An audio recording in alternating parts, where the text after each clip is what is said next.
전능하사 천지를 만드신 하나님 아버지를 내가 믿사오며 그 외아들 우리 주 예수 그리스도를 믿사오니 이는 성령으로 잉태하사 동정녀 마리아에게 나시고 본디오 빌라도에게 고난을 받으사 십자가에 못 박혀 죽으시고 장사한 지 사흘 만에 죽은 자 가운데서 다시 살아나시며 하늘에 오르사 전능하신 하나님 우편에 앉아 계시다가 저리로서 산자와 죽은 자를 심판하러 오시리라.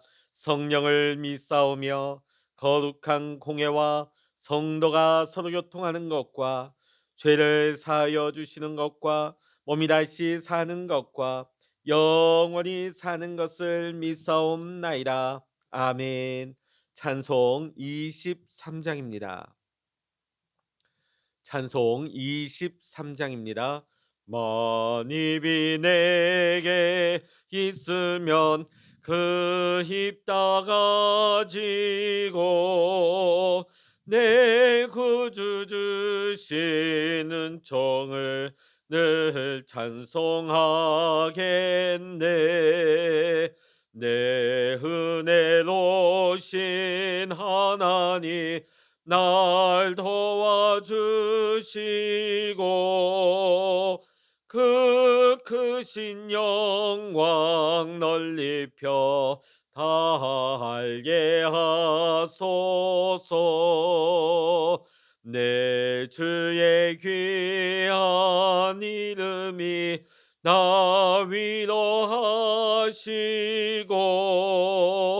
이 귀의 음악 같으니 참 희락되도다. 내 죄의 권세 깨뜨려 그 결박 푸시고 이 추한 마음을 비로소 고정케 하셨네. 아멘. 이 시간 우리에게 주시는 하나님의 말씀, 신약 성서 에베소서 5장 15절로부터 21절까지입니다. 신약 성서 315면 에베소서 5장 15절로부터 21절까지 우리 같이 읽겠습니다. 그런즉 너희가 어떻게 행할지를 자세히 주의하여 지혜 없는 자같이 하지 말고 오직 지혜 있는 자같이 하여 세월을 아끼라. 때가 악하니라. 그러므로 어리석은 자가 되지 말고 오직 주의 뜻이 무엇인가 이해하라. 술 취하지 말라. 이는 방탕한 것이니 오직 성령으로 충만함을 받으라. 시와 찬송과 신령한 노래들로 서로 화답하며 너희의 마음으로 주께 노래하며 찬송하며 범사의 우리 주 예수 그리스도의 이름으로 항상 아버지 하나님께 감사하며 그리스도를 경외함으로 피차 복종하라. 아멘. 할렐루야. 오늘 이 아침에도 함께 기도하시는 우리 사랑하는 모든 믿음의 성도 여러분과 여러분의 가정과 또한 여러분의 기도의 제목 위에 오늘도 하나님께서 크신 은혜와 평강과 응답의 축복으로 함께 하시기를 이 시간 주의 이름으로 간절히 축원합니다. 우리가 지금 에베소서를 보고 있는데요. 1장부터 3장까지는 우리가 어떠한 존재인지 믿음의 내용에 대해서 설명을 해왔습니다. 에베소서 4장부터 6장까지는 우리들이 이제는 어떠한 삶을 살아야 하는지 믿음의 실천에 대해서 말했습니다. 오늘 우리가 함께 읽은 본문의 말씀 5장 15절 말씀부터는 지혜로운 삶과 성령 충만한 삶에 대해서 사도 바울이 증거하고 있습니다.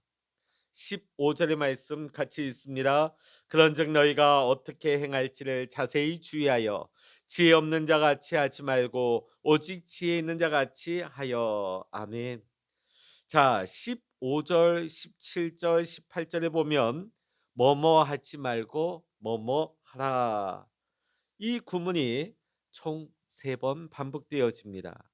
자, 먼저 15 절의 말씀 보면 지혜 없는 자 같이 하지 말고 지혜 있는 자 같이 하라.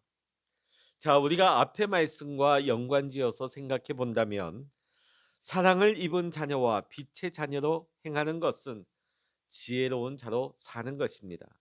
그러나 어둠의 일에 어둠의 열매에 참여하는 것은 지혜 없는 자의 삶의 모습인 것이죠. 16절 17절의 말씀입니다. 세월을 아끼라 때가 악하니라. 그러므로 어리석은 자가 되지 말고 오직 주의 뜻이 무엇인가 이해하라. 15절에 이어서 17절에서도 무엇 하지 말고 무엇 하라. 세월을 아껴서 어리석은 자가 되지 말고 주의 뜻이 무엇인가 이해하라. 자, 우리는 시간의 지배를 받으며 사는 존재가 아닙니다. 오히려 우리가 시간을 다스리는 자가 되어야 합니다. 이 말인즉슨 우리가 시간을 잘 활용할 수 있어야 된다는 것이죠. 어떤 사람들 보면 시간에 쫓기는 사람이 있습니다. 시간에 허덕이는 거예요. 아, 나 시간 없다고, 나 여유가 없다고, 나 바쁘다고. 이 사람은 시간에 쫓겨서 시간에 매여 있는 사람이지요. 그러나 시간의 우선순위를 잘 세우고 계획을 세우고 시간을 효과적으로 잘 사용하는 사람, 이 사람은 시간을 다스리는 자요 지배하는 사람이라 할 수 있습니다. 자, 우리가 많이 시간을 낭비한다면 지나간 시간들은 결코 다시금 되돌릴 수가 없는 것입니다. 시간이나 세월이 일단 가버리고 말면 결코 다시금 물릴 수가 없습니다. 돌이킬 수가 없는 것입니다. 그러기에 시간과 세월은 매우 소중한 것입니다. 자, 오늘 말씀에 보면 세월을 아끼라. 이 말씀의 의미가 무엇일까요? 우리에게 주어진 시간들을 초 단위로 쪼개서 이 시간을 허비하지 말라. 이렇게 우리가 전념하다 보면 자칫 잘못하면 일 중독에 빠져서 일에 매여서 살아갈 수가 있습니다. 자, 오늘 세월을 아끼라는 너희가 시간을 허비하지 말고 빈틈없이 일하라. 그런 말씀이 아닙니다. 육체가 필요로 하는 휴식이나 가족들과 함께하는 시간, 그거보다도 일만 하라. 그런 의미도 아닙니다. 자, 오늘 세월을 아끼라. 이 말의 뜻은 오직 주의 뜻이 무엇인지 바르게 이해하고 하나님의 뜻 가운데서 살라는 의미가 되는 것입니다. 우리가 하루에 24시간 중에서 별 의미 없고 헛된 일에 우리가 허비하는 시간들이 얼마나 많은지 모릅니다. 우리는 점검해 보아야 됩니다. 반드시 해야 할 일과 하지 말아야 할 일을 우리는 구분할 줄 알아야 합니다. 그리고 우리의 삶 속에서 삶의 우선순위를 세워야 하는 것입니다. 그 우선순위에 맞추어서 우리의 시간을 올바른 방향, 올바른 목적을 가지고 지혜롭게 우리의 시간과 우리에게 주어진 세월을 잘 활용할 수 있어야 하는 것입니다. 사랑하는 성도 여러분, 오늘 우리에게 주어진 시간, 우리 인생의 이 모든 세월 가운데 하나님의 뜻을 분별하면서 하나님의 뜻 가운데 우리의 인생, 우리의 시간을 허비하지 아니하고 하나님의 뜻 가운데 믿음으로 살아가면서 지혜로운 자의 삶을 살아갈 수 있는 저와 여러분이 다 될 수 있기를 원합니다. 18절의 말씀 읽어봅니다. 술 취하지 말라. 이는 방탕한 것이니 오직 성령으로 충만함을 받으라. 자, 15절, 17절, 18절에도 뭐뭐 하지 말고 뭐뭐 하라.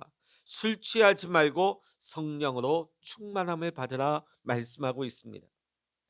지금 바울은 성도들에게 술 취하지 말라고 권면하고 있습니다. 로마서 14장 21절에도 보면 사도 바울은 술을 마심으로 형제를 넘어지게 한다면 술을 마시지 말라고 권면하고 있습니다. 여러분, 우리가 술 취하면 어떻게 되나요? 저는 경험이 없어서 모르겠지만 일반적으로 보면 술 취하게 되면 자제력을 잃게 되죠. 그리고 자기가 원치 않는 어리석은 행동들을 하게 되어집니다. 대검찰청의 범죄 분석 자료를 보게 되면 우리나라에서 일어나는 온갖 잔혹한 범죄 사건의 가해자 모두는 실제로 범행 당시에 음주 상태인 경우가 대부분이었습니다. 왜 그럴까? 많은 전문가들의 견해에 따르면 음주를 하게 되면 우리 안에 기억력, 또 충동 조절 능력, 도덕성, 이성적인 판단, 이것들과 관계가 깊은 전두엽을 손상시킨다고 합니다. 뭐가? 음주를 하게 되면, 술 취하게 되면 전두엽이 손상이 되는 것입니다. 충동 조절이 안 돼요. 도덕성이 마비됩니다. 이성적인 판단을 할 수가 없어요. 기억력이 사라집니다. 그래서 술 마시는 분들 뭐라고 합니까? 필름이 끊겨서 내가 뭐 했는지 모르겠다. 왜 그럴까요? 전두엽이 망가진 겁니다. 그런가 하면 중추 신경계 통제 기능을 억제하면서 흥분하게 됩니다. 공격적으로 변합니다. 충동적으로 행동 장애를 유발하게 되어집니다. 술 취하면 이런 일들이 일어나는 것이죠. 그러므로 우리는 술에 이끌려서 술의 지배를 받는 것이 아니라 우리 믿음의 성도들은 성령으로 충만하여 성령의 지배를 받아야 될 줄로 믿습니다. 자, 우리가 성령 충만하면 대부분의 성도들은 이런 이미지를 떠올리죠. 특별한 능력, 방언, 예언, 환상을 하는 보는 거. 그러나 성령 충만은 이것만을 의미하지 않습니다. 진정한 성령 충만이란 우리가 성령님 앞에 민감하게 반응하는 것입니다. 우리가 성령님 앞에 민감하게 반응하기 위해서는 하나님의 말씀을 읽고 묵상하며 하나님의 말씀대로 기도하는 것이 성령으로 우리의 삶을 채우는 길이 되는 것입니다. 우리는 늘 이걸 잊지 말고 명심해야 됩니다. 19절 20절의 말씀 읽어보십니다. 시와 찬송과 신령한 노래들로 서로 화답하며 너희의 마음으로 주께 노래하며 찬송하며 범사에 우리 주 예수 그리스도의 이름으로 항상 아버지 하나님께 감사하며. 사도 바울은 또한 말씀에서 보면 음악을 통해서 서로 격려하고 하나님을 높여 찬양하라고 권면하고 있습니다. 왜냐하면 우리가 찬양을 통하여서 성령 충만할 수 있습니다. 또한 우리가 성령 충만하여서 또한 하나님께 찬양으로 영광을 돌릴 수 있습니다. 그래서 바울은 성도들에게 마음으로부터 주님께 올려드리는 노래와 찬송을 하라고 권면하고 있습니다. 찬양하는 것이 성령 충만한 삶의 모습이죠. 두 번째, 사도 바울은 두 번째 성령 충만한 모습을 얘기하고 있습니다. 그것은 범사에 늘 감사하는 거예요. 범사에 늘 감사하는 거. 우리의 삶에 감사가 없다, 우리 안에 성령 충만하지 못하다는 것이지요. 성령 충만한 믿음의 성도들은 날마다 우리 주 예수 그리스도의 이름으로 하나님 아버지께 늘 감사를 드릴 수 있어야 합니다. 세 번째로 성령 충만한 삶의 특징은 서로 복종하는 것입니다. 복종하다의 원어를 보게 되면 자신을 그 밑에 둔다 하는 뜻을 가지고 있습니다. 이 말인즉슨 자신은 낮추고 남을 높인다는 거죠. 자, 그런데 이러한 복종은요, 그리스도를 경외할 때에 가능한 것입니다. 우리가 만일 그리스도를 진정으로 경외하지 않는다면 서로 복종하고 섬길 수가 없습니다. 왜 우리가 서로를 복종하지 못할까요? 서로 높여주지 못할까요? 그 이유는 그리스도를 참으로 경외하지 못하기 때문입니다. 아무리 이력이 화려하고 대단한 사람이라 할지라도 내가 먼저 복종하기보다 다른 사람을 자기 밑에 굴복시키고 복종시키려 하는 사람, 하나님 보시기에는 별 볼 일 없는 사람입니다. 그래서 우리들은 그리스도를 경외함으로 늘 서로 복종하는 사람이 되어야 할 줄로 믿습니다. 오늘 말씀을 정리해 보면 우리는 원래 허물과 죄로 죽었던 존재입니다. 그런데 하나님 아버지께서 예수 그리스도를 이 땅에 보내어 주셔서 우리의 모든 죄짐을 대신 지우게 하시고 십자가에 달려 돌아가게 하십니다. 우리의 모든 죄의 문제가 예수님의 십자가에서 해결되었습니다. 그리고 예수님이 3일 만에 부활하시고 이제 우리는 예수님과 함께 새롭게 태어난 새로운 피조물, 새로운 하나님의 자녀로서 우리는 살아가게 되었습니다.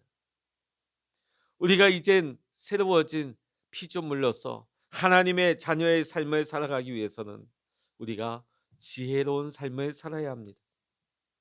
우리가 지혜로운 자로 살아가기 위해서는 우리에게 주어진 시간들을 아름답게 잘 활용하면서 허비하지 않아야 합니다.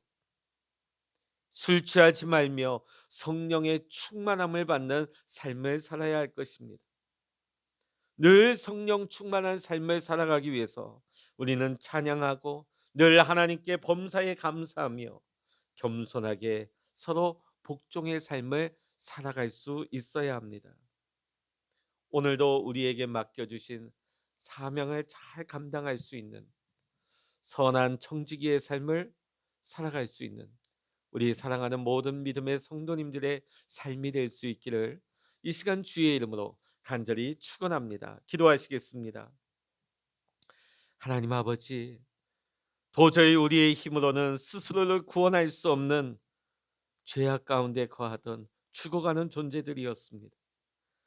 그러나 우리를 죽기까지 사랑하신 예수 그리스도의 십자가 대속의 죽음으로 말미암아 우리를 구원하시고 우리를 하나님의 자녀 삼으시고 우리에게 새 생명 주시고 새로운 피조물로 우리를 새롭게 하시니 감사를 드립니다. 이제는 우리가 새로운 피조물로 이제는 하나님의 거룩한 자녀로서 우리의 인생, 우리의 시간을 허비하지 아니하며 지혜로운 자로 살기를 원합니다. 하나님의 뜻을 분별하며 살아갈 수 있기를 원합니다. 날마다 성령 충만하여져서 오늘 우리가 날마다 하나님을 찬양하게 하시고 날마다 감사하게 하시고 날마다 서로 복종하며 섬김의 삶을 살아갈 수 있는 성령 충만한 자로 살게 하여 주시옵소서. 오늘도 우리를 도우시고 이끄시는 성령님께 나의 모든 것을 맡깁니다. 우리의 모든 것을 주님께 의뢰합니다. 주여 우리를 이끄시고 인도하시며 주의 길로 우리를 새롭게 날마다 인도하여 주시옵소서. 모든 감사와 영광을 주님께 올려드리며 우리 주 예수 그리스도의 이름으로 간절히 기도하옵나이다. 아멘. 찬양하라 내 영혼아, 찬양하라 내 영혼아, 내 속에 있는 것들아 다 찬양하라.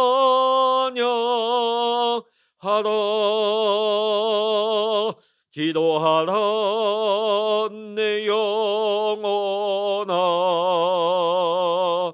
기도하라 내 영혼아, 내 속에 있는 것들아 다 기도하라. 주여 일창으로 합심하여 기도하시겠습니다. 주여